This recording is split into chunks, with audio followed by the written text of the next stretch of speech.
LDFിൻ്റെ ഏതാണ്ട് അടുത്ത് എത്തിയിട്ടുണ്ട്.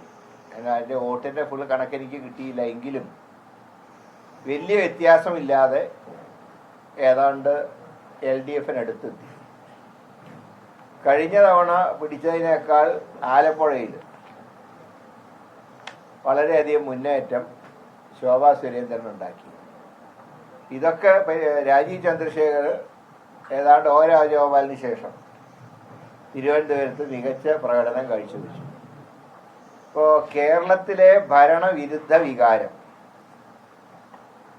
UDFിനോടൊപ്പം കുറെ അവരും പങ്കിട്ടിട്ടുണ്ട്.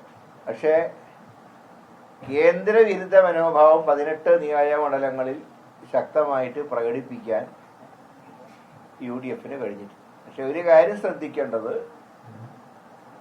പതിവില്ലാത്ത രീതിയിൽ 2 മുന്നണികളോടൊപ്പം ഈ ലോക്സഭാ തെരഞ്ഞെടുപ്പിൽ BJPയുടെ സാന്നിധ്യം ഉണ്ടായിട്ടുണ്ട്.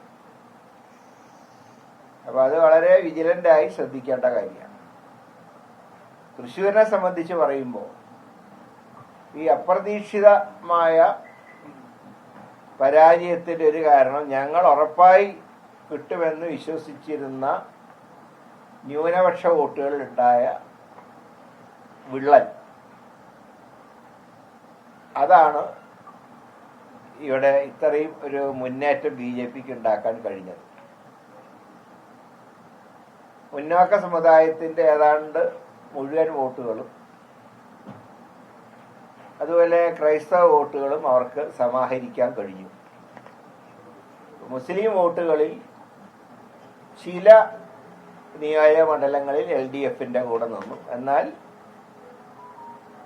നമ്മൾ വിചാരിച്ചൊരു കൺസോൾട്ടേഷൻ മുസ്ലിം വിഭാഗത്തിൻ്റെ UDFിന് കിട്ടിയില്ല.